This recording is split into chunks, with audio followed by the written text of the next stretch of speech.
स्वागत है आपका। मैं हूं आपके साथ प्रियंका मिश्रा। दिल्ली में आज इंडिया गठबंधन की चौथी बैठक हो रही है, जिसमें सीट शेयरिंग को लेकर मंथन की बात कही जा रही है। लेकिन यूपी की 80 लोकसभा सीटों पर बात करें तो इंडिया गठबंधन में सीट शेयरिंग का फॉर्मूला टेढ़ी खीर साबित होने वाला है, जिस पर सहमति आसान नहीं दिखाई दे रही, क्योंकि सपा पहले ही 65 सीटों पर चुनाव लड़ने का ऐलान कर चुकी है। वहीं यूपी में कांग्रेस के साथ आरएलडी को भी सीट शेयरिंग का समीकरण तय करना इंडिया गठबंधन के नेताओं के लिए बड़ा काम है। साथ ही यूपी में बसपा सुप्रीमो मायावती की इंडिया गठबंधन से दूरी भी नेताओं के लिए चिंता का सबब है, क्योंकि मायावती की रणनीति लोकसभा चुनाव में इंडिया गठबंधन के गणित को बिगाड़ सकती है। तो आज इंडिया गठबंधन के गणित और यूपी के बिसात पर होगी बात, लेकिन उससे पहले सुनिए कुछ अहम बयान। आज इंडिया अलायंस की बहुत एक महत्वपूर्ण बैठक है। कैसे अलायंस को आगे बढ़ाना है, कैसे सीट्स को शेयर करना है, इस पे चर्चा होगी। आम आदमी पार्टी और अरविंद केजरीवाल इंडिया अलायंस को सफल बनाने के लिए हर संभव प्रयास करेंगे, क्योंकि आज ये इंडिया अलायंस की लड़ाई सिर्फ एक चुनाव की लड़ाई नहीं है, ये देश के संविधान को बचाने की लड़ाई है। क्या कौन कहाँ क्या करेगी इसमें अभी मुझे कोई जानकारी नहीं है, क्योंकि मैं इंडिया अलायंस की जो चर्चा होता है उसमें तो मैं भाग नहीं लेते, हमारे आला कमान या हमारे दूसरे नेता भाग लेते हैं, इसमें मुझे जानकारी नहीं है। बंगाल में हमारा स्थिति बार बार बयान हो चुके हैं, बयान करेंगे भी। हम अपने लड़ाई लड़ रहे हैं, चाहे बंगाल हो, चाहे दिल्ली हो, चाहे जहां भी हो। कांग्रेस पार्टी अपने लड़ाई तो लड़ी रहे हैं हर जगह। हम एक घटक दल जरूर है, इंडिया की बीच हम भी एक घटक दल है, लेकिन अपना अपना पार्टी तो है, अपना अपना पार्टी की क्या रवैया है, क्या मांग है, सब मिलकर तय होगा। मैं कहूंगी ये मीटिंग और भी महत्वपूर्ण हो जाती है जिस तरीके से तानाशाही रवैया केंद्र सरकार ने अपनाया है। या तो वो हमें बता दें कि पार्लियामेंट की अब जरूरत ही नहीं है, कि हम उसको सुरक्षा नहीं दे सकते और हमें ऑपोजिशन की जरूरत नहीं है। हम तानाशाही की तरीके से पीएमओ अब नया हेडक्वार्टर्स होगा जहां से सारा लेजिस्लेटिव बिजनेस होगा। इस तरीके से पावर का मिसयूज करना जनता के बीच लेकर जाना जरूरी है। जनता को बताना जरूरी है कि आज ही मेंबर्स ऑफ पार्लियामेंट के साथ हो रहा है, कि उनके अधिकारों का हनन हो रहा है, कल आप सभी के साथ होगा। तानाशाही जब वो होती है, देश होते हैं, वो सिर्फ एक इंसान के हिसाब से चलते हैं, और वही रवैया आज भारतवर्ष अपना रहा है। इसीलिए हमें इसकी लड़ाई लड़ना जरूरी है और इस बैठक में ये सारी बातें रखी जाएंगी। हर बात की चर्चा होगी कि कैसे एक मजबूत विकल्प बनकर 2024 में भारतीय जनता पार्टी को केंद्र सरकार से हटाए। बिहार की स्थिति जो नीतीश कुमार जी बना दिए है, जो बिहार सरकार की स्थिति है, जो बिहार को नहीं संभाल रहे हैं, बिहार में जहाँ विधि व्यवस्था बिल्कुल चौपट है, विकास नाम की कोई चीज नहीं है। जो भी विकास हो रहा है वो माननीय प्रधानमंत्री नरेंद्र मोदी जी की विकास की योजनाओं से हो रहा है, कल्याणकारी योजना से हो रहा है। उनको कौन स्वीकारने वाला है, और उनका कोई महत्व अब राजनीति में रह भी नहीं गया। नीतीश जी ना अब बिहार उनको देखना चाहते हैं और देश का तो सवाल ही नहीं उठता है। दबाव की राजनीति की परिकाष्ठा है ये। एक ऐसे गठबंधन जो अभी पूरी तरीके से स्वरूप भी नहीं ले पाया है, उस गठबंधन पे इस तरीके से दबाव डालना। पहले तो आप मीटिंग में आने से आनाकानी करते हैं, बैठकों में अपने प्रतिनिधि को आप भेजते हैं, और उसके बाद जब आप खुद उस मीटिंग में आने के लिए आप तैयार होते हैं तो अपने पीछे दबाव की राजनीति को साधने के लिए इस तरीके के पोस्टर आप ही की पार्टी के द्वारा लगाए जाते हैं। तो ये दर्शाता है कि मुख्यमंत्री को सिर्फ सत्ता से प्यार है, कुर्सी से प्यार है, गठबंधन के स्वरूप से या गठबंधन को आगे बढ़ाने से उनका कोई लेना देना नहीं। तो आज इसी मुद्दे पर हम करेंगे चर्चा। हमारे साथ मेहमान जुड़ चुके हैं। प्रदीप भटनागर जी बीजेपी नेता हमारे साथ जुड़ चुके हैं, बहुत स्वागत है आपका। जितेंद्र वर्मा सपा प्रवक्ता हमारे साथ जुड़ चुके हैं, आपका भी बहुत बहुत स्वागत है। और राजनीतिक विश्लेषक हमारे साथ डॉक्टर धनोज कुमार जुड़ चुके हैं, आपका भी बहुत बहुत स्वागत है। इसके अलावा मुन्ना खान जी कांग्रेस नेता हमारे साथ जुड़ चुके हैं, आपका भी बहुत बहुत स्वागत है। तो सबसे पहला सवाल मुन्ना खान जी आपसे मैं करना चाहूंगी, जिस तरह से आज चौथी बैठक होने वाली है और ऐसे में माना जा रहा है कि सीट शेयरिंग को लेकर तमाम मंथन और विचार विमर्श चर्चा हो सकती है। यूपी की हम खासतौर से बात करें तो क्या लगता है आपको, किस तरह का फॉर्मूला सेट हो सकता है आज की बैठक में? देखिए, आपका अनुमान बहुत ही बढ़िया है और सटीक है। बिल्कुल वाकई सीट शेयरिंग के ही मसले पे बात होगी कि किस दल को कितना सीट दिया जाए। और मैं बार बार कह रहा हूँ कि जिस तरीके से हमारे राष्ट्रीय नेता श्री राहुल गांधी जी ने कहा कि जिस क्षेत्र में जो पार्टी मजबूत होगी उसको तरजीह दी जाएगी, तो सवाल यूपी का नहीं, हमारे लिए हर राज्य बराबर है। अगर अब मैं यूपी की बात करूं तो 80 सीट है, अगर महाराष्ट्र की बात करूं तो 48 सीट है, तो हमारे लिए दोनों इम्पोर्टेंट।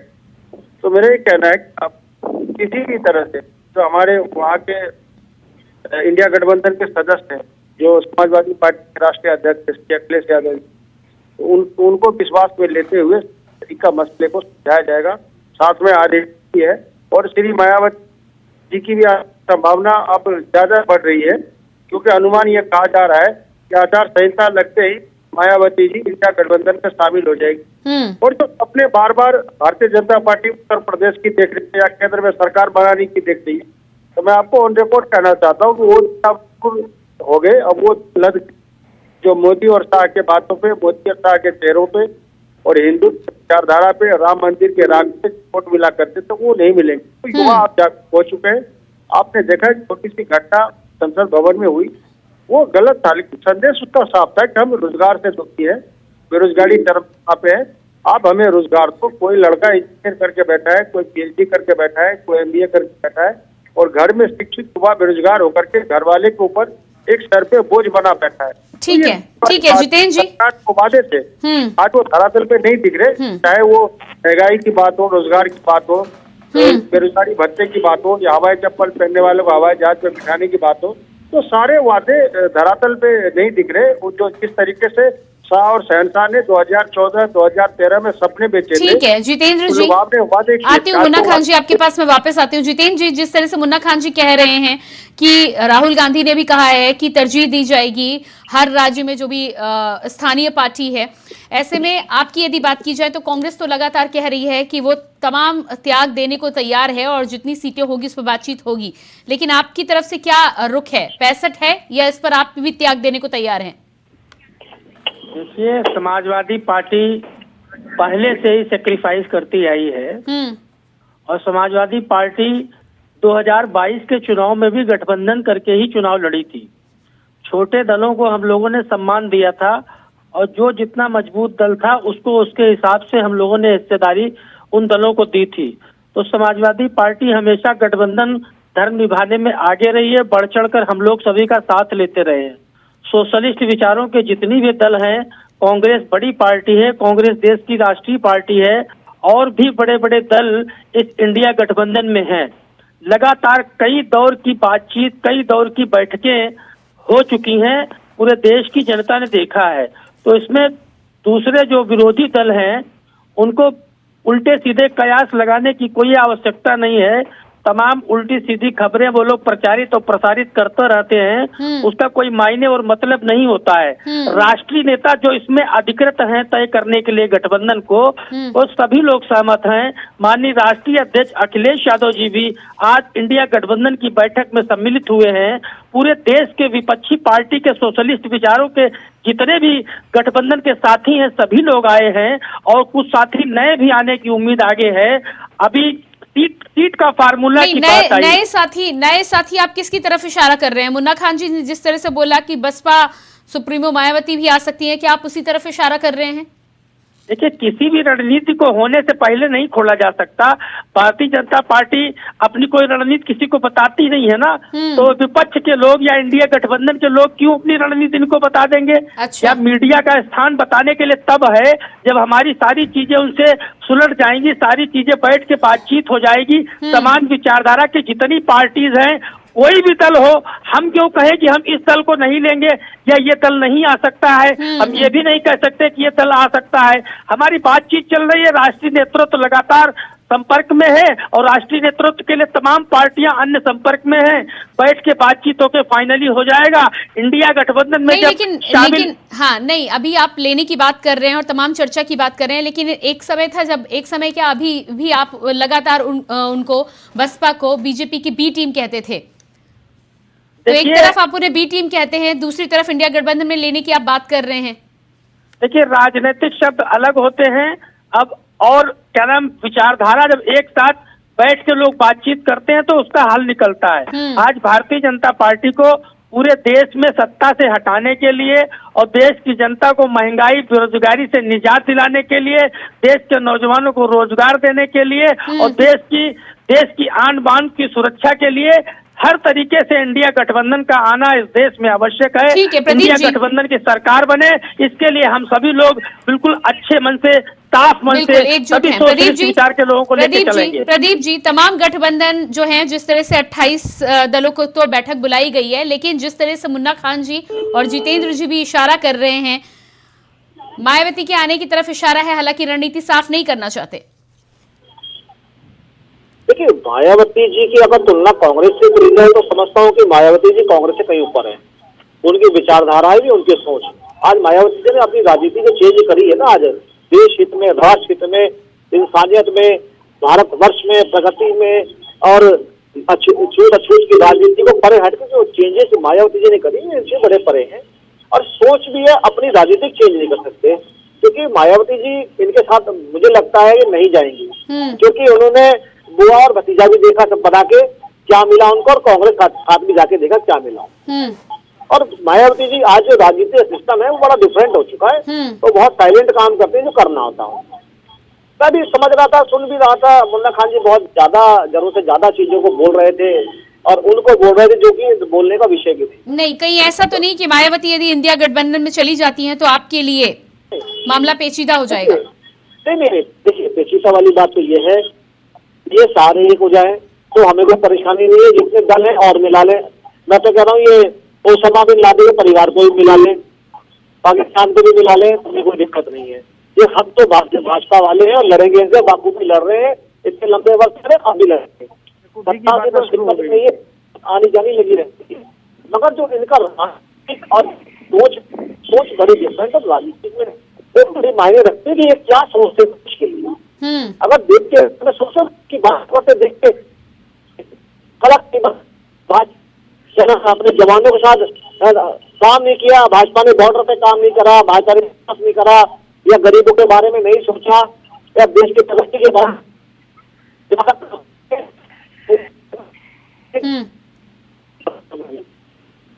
बातें सुनेंगे, भाजपा को खाना है, सही। अरे तानाशाही करी थी, जो तानाशाही करी थी, ठीक है।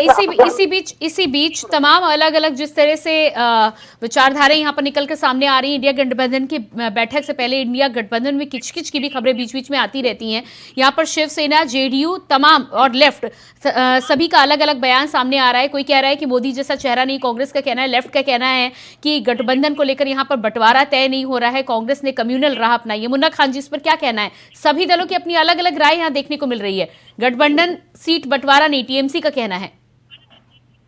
नहीं, सवाल किसी भी दल का कोई भी बात नहीं। मैं तो कह रहा हूँ हम लोगों का मकसद एक ही है कि किस तरीके से इस तानाशाह सरकार को, ये जुमलेबाज सरकार को, ये सपने के सौदागर को किस तरीके से हिंदू मुसलमान में बांटने वाली सरकार विचारधारा नहीं, लेफ्ट का कहना है इंडिया गठबंधन को लेकर, लेफ्ट का कहना है कांग्रेस ने अपनाई है कम्युनल राह, और वहीं जेडीयू का कहना है कि छोटे दलों का अपमान हो रहा है। मंदिरों का पैसा आप है तो मैं कह रहा हूँ हमारे प्रति शांत हो जाए, मित्र शांत हो जाए। नहीं, आप कैसे बोला दंगा करते हैं, मुस्लिम की बात करते हैं, बदनाम करते हैं, आप अपने इस्लाम का प्रचार करें। मैंने आपको बोला बहुत हुआ, मैंने आपको बोला कि आप टोपी लगा कर बैठे मुस्लिम समुदाय का प्रदीप भटनागर जी, मुन्ना खान जी, शांत हो जाइएगा।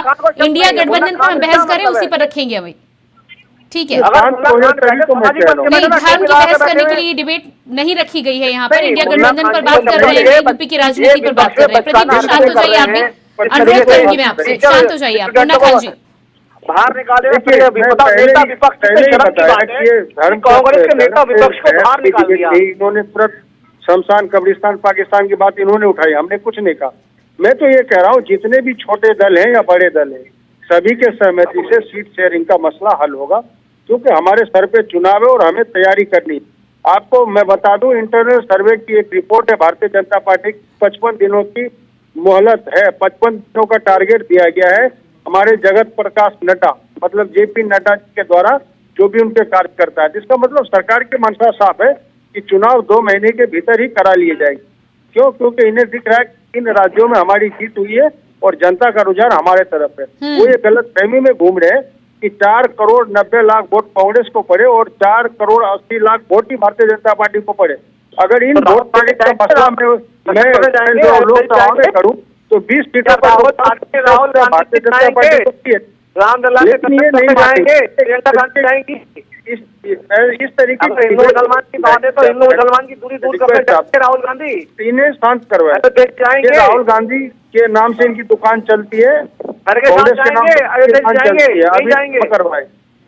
इन्हें शांत करवाए। राहुल गांधी के नाम से मैं आप दोनों के पास आती हूँ। डॉक्टर धनोज कुमार भी हमारे साथ राजनीतिक विश्लेषक जुड़े हुए हैं, मैं आप दोनों के पास आती हूँ। डॉक्टर धनोज कुमार जी, जिस तरह से इंडिया गठबंधन में सीट शेयरिंग को लेकर बात तो आ रही थी, लेकिन अलग अलग दलों का ये बयान भी आना शुरू हो गया है। गठबंधन में अपनी ढपली अपना राग है, ये तो सबको ही पता है, लेकिन ये अब अलग अलग जो विचारधाराएं हैं और जिस तरह से ये बयान सामने आ रहे हैं, उसके बाद क्या आपको लगता है कि आज की जो बैठक है, चौथी बैठक, उसमें कुछ मसला हल हो पाएगा? सीट शेयरिंग के फॉर्मूले पर बात आगे बढ़ पाएगी?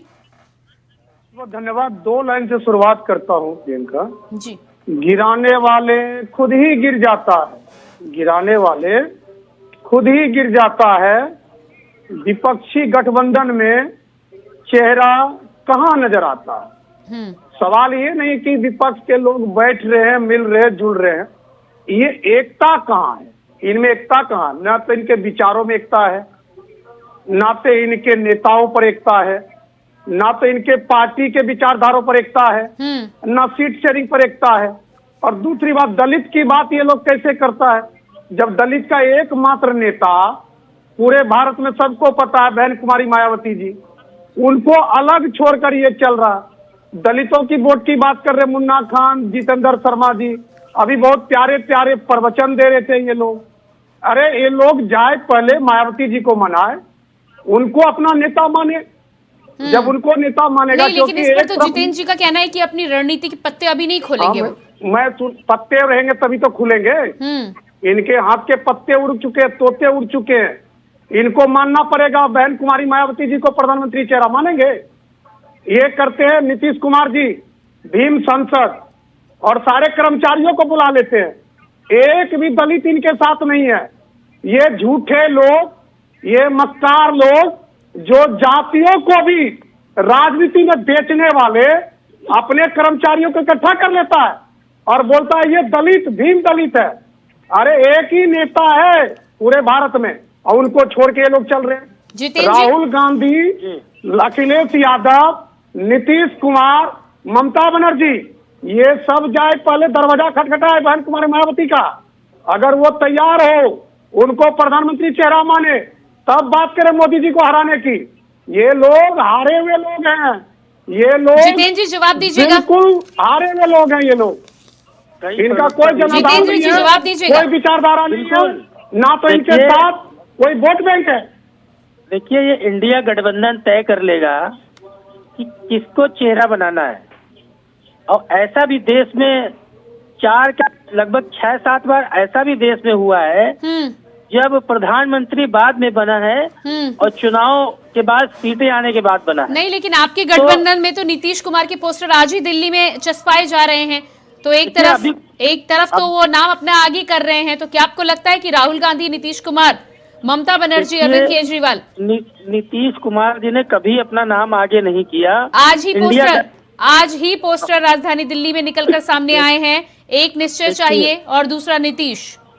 देखिए, वर्कर लोग जरूर अपने अपने नेतृत्व का नाम आगे करते रहते हैं, पार्टी के वर्कर और कार्यकर्ता जो भी नेता है, लेकिन राष्ट्रीय नेतृत्व, पार्टी के जो राष्ट्रीय अध्यक्ष हैं, उन्होंने अभी तक, नीतीश कुमार जी मुख्यमंत्री है ना, उन्होंने न किसी दल के राष्ट्रीय अध्यक्ष ने न मेन बॉडी के किसी भी लीडर ने अपना नाम आगे किया।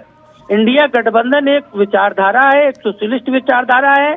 सभी लोग, सभी नेता, सभी दल मिल के बैठ के नाम तय कर लेंगे, सीटों का शेयरिंग भी तय कर लेंगे।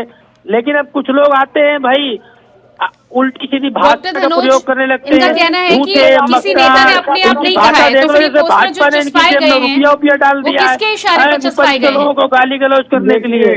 ये जो जितेंद्र जी है, इनको पता नहीं, लाल टोपी लगा के बैठे हुए हैं, रुपया डाल दिया क्या भाजपा ने आपकी जेब में? इसको बोले नहीं, झूठा मस्कार, आप तमाम उल्टी सीधी भाषा बोल रहे हो, आपको शर्म नहीं आती है? ये पत्रकारिता की कलम बेच कर बैठे हो यहाँ पर, अपनी जेब में सुनो, जो बदतमीज कहेगा तुझे बात करने की तमीज नहीं है। जितेंद्र तुम जी, डॉक्टर बोल रहा है। जितेंद्र जी, डॉक्टर धनुष, शब्दों की अरे मर्यादा चुप को आप रहो। बनाए नहीं, रखिए, इनको शब्दों की बोला मर्यादा है। को दोनों ही बनाए इसने रखिए। बेशर्म बोला है। सधे इसने शब्दों में बेशर्म यदि बोला हम है। बहस कर सकते हैं तो ये बहुत अच्छा है। बदतमीज आदमी पत्रकार हो सकता है, इसको बात करने की तमीज नहीं है। नहीं, अदरवाइज मुझे दोनों की आवाज डाउन करनी होगी। डॉक्टर धनुष और जितेंद्र जी, आप दोनों से रिक्वेस्ट है, अनुरोध है मेरा। ऐसे बेहुदा भाजपाई पत्रकारों को मत बुलाया करिए आप डिबेट। ये इनको क्या भाषा ठीक करे बदतमीजी कर रहे हैं। ये लोग दलितों बात को क्या बात कर रहे हैं? देखिए, दोनों को संयम रखने की जरूरत है। जितेंद्र जी, डॉक्टर धनुष, आप भी अपनी भाषा पर संयम रखिए, और जितेंद्र जी आप भी। बदतमीजी कर रहे हैं पत्रकार। आप लोग पार्टी के प्रवक्ता, वरिष्ठ पत्रकार होते हुए यदि मुझे आपको समझाना पड़े कि कैसे बातचीत करना है, तो ये बेहद शर्मनाक है। ये 50 ग्राम का आदमी इतना बोल रहा है। मैं आप दोनों के पास बाद में आती हूँ।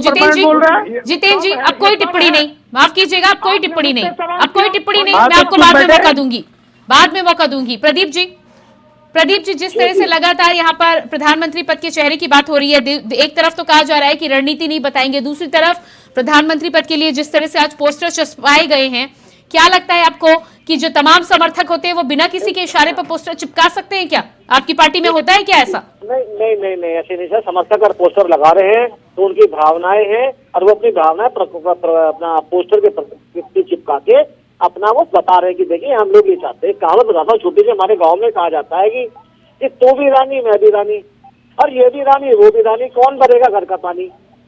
तो अभी रानी डिसाइड होगी कि रानी कौन बनेगी। तो समस्या यहाँ है राजनीति के अंदर। आज महीनों हो गए इंडिया गठबंधन को बने हुए, मगर अभी रानी राजकुमारों का पता नहीं है। क्यों? क्योंकि इन्हें पता नहीं किस देश विरोधी लोगों से लड़ना है, यही नहीं बता पाते बेचारे। ये किसकी मूल धाराओं से लड़ना, ये नहीं बता पाते। अराजक तत्व जिन्हें कहते हैं उन्हें नहीं बता पाते। जो देश का कह रहे बेड़ा गर्क कर दिया, क्या बेड़ा गर्क कर दिया वो नहीं बता पाते। कि गरीब को गरीब, रईस को रईस कर दिया वो नहीं बता पाते। कि गरीब कितने गरीब को क्या कर दिया। मुन्ना खान जी, मुन्ना खान जी, नीतीश कुमार के जिस तरह से पोस्टर सामने आ रहे हैं, तो राहुल गांधी क्या त्याग देने को तैयार होंगे नीतीश कुमार के नाम पे यदि सहमति बनती है तो? देखिए, मैं आपको एक बात और बता दूं कि सवाल पोस्टर बैलेट का नहीं है। आप दिल्ली शहर में अगर हैं तो दिल्ली शहर की मैं रणनीति पूरी बता दूं आपको कि दिल्ली शहर के अंदर जितने भी आप कहीं भी बस स्टैंड पे जाओ, किसी चौक पे जाओ, किसी चौराहे पे जाओ, आपको साफ साफ दिख जाएगा कि किस तरीके से नरेंद्र मोदी जी की फोटो के बराबर में हमारे जो उत्तर प्रदेश के मुख्यमंत्री योगी आदित्यनाथ उसके फोटो लगे पड़े हैं, और साफ शब्दों में लिखा है कि मोदी के बाद योगी। तो आप इस पे क्या कहेंगे? क्या इस पे भारतीय जनता पार्टी जवाब दे पाएगी? वो प्रदीप भटनागर जी ने सही कहा, हर आदमी का अपना उल्लास होता है और हर आदमी चाहता है कि तो हमारा नेता वो प्रधानमंत्री बने। ये बहुत अच्छी बात है। दूसरी सबसे बड़ी अच्छी बात जो है वो आपको समझना होगा बिल्कुल सरल तरीके से कि हमारी पार्टी में जितने भी सदस्य हैं, जितने भी दल शामिल हैं, सभी की रणनीति एक है। और क्या है हमारे यहाँ बिल्कुल हमारे यहाँ जो भी दल है वो खुल करके बात कर सकते हैं। क्यों? हमारे यहाँ किसी दल का किसी दल पे दबाव नहीं है।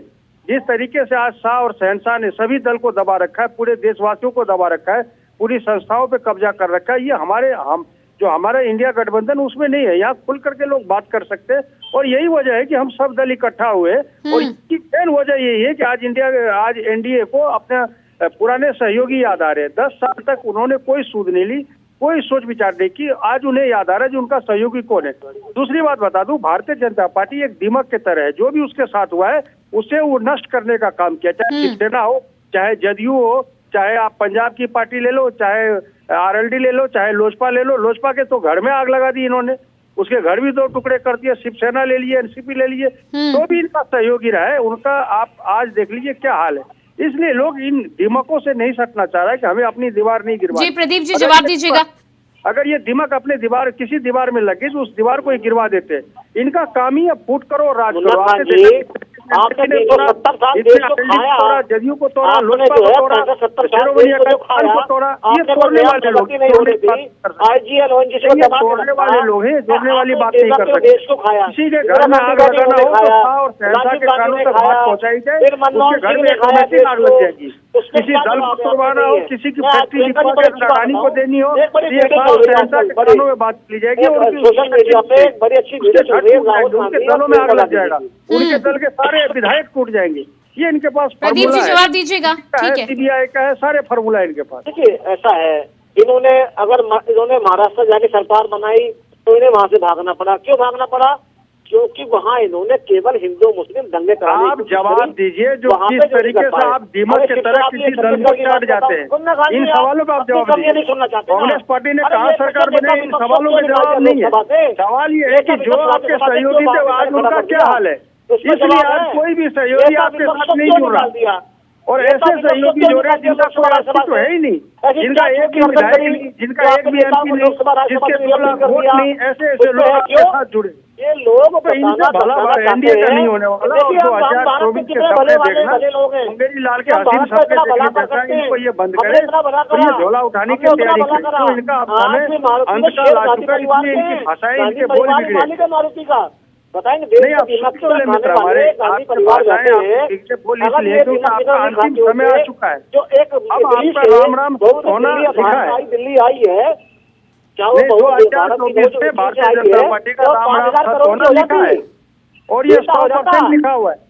इसलिए कोई भी दिया बुझने से पहले ज्यादा फड़फड़ाता है या ज्यादा रोशनी देता है, वो हाल है। इनके आगे और जनता के सेवा कुछ नहीं दिखता। इनके पार्टी मंत्री निकल है। ठीक है डॉक्टर धनोज,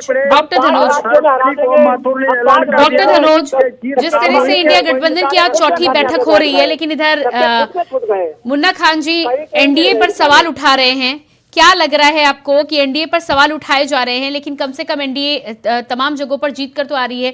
मुन्ना जी, यदि कांग्रेस की यहाँ पर बातचीत की जाए तो कांग्रेस तो अपने जो आंतरिक कलह और फूट है उसकी वजह से कितने राज्य अब गवा चुके हैं।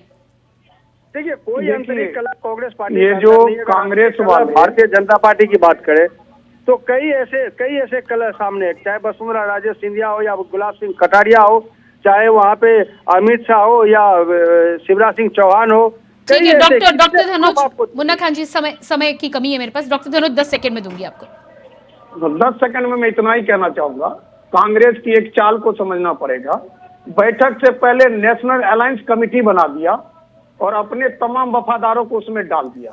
ये छोटे छोटे दल भी जानते हैं, ये जितेंद्र शर्मा जी के लोग भी जानते हैं, सब जानते हैं। नीतीश जी छटपटा रहे हैं कि हमको प्रधानमंत्री का चेहरा घोषित करो, वो छटपटा रहे, उसका छटपटाहट सबको पता है, इसलिए ये लोग सफल नहीं होंगे। ठीक है, बहुत बहुत धन्यवाद आप सभी का। प्रदीप जी बहुत धन्यवाद, मुन्ना खान जी, डॉक्टर धनोज आपका भी और जितेंद्र जी आपका भी बहुत बहुत धन्यवाद। तो जिस तरह से इंडिया गठबंधन की आज चौथी बैठक हो रही है, अब देखना ये होगा कि इस बैठक में जिस तरह से सीट शेयरिंग को लेकर मंथन होना था, क्या उस पर कुछ समीकरण बनकर निकल पाता है, क्योंकि आने वाले समय में एक तरफ तो सीट शेयरिंग का फॉर्मूला और दूसरी तरफ प्रधानमंत्री का चेहरा, ये 2 ऐसे अहम मुद्दे हैं जिस पर इंडिया गठबंधन को सहमति बनाने के बाद ही 24 का रण जीतने की बात की जा सकती। फिलहाल हमारे इस खास कार्यक्रम में इतना ही। खबरों के लिए बने रहिए इंडिया वॉइस के साथ। मुझे दीजिए इजाजत, नमस्कार।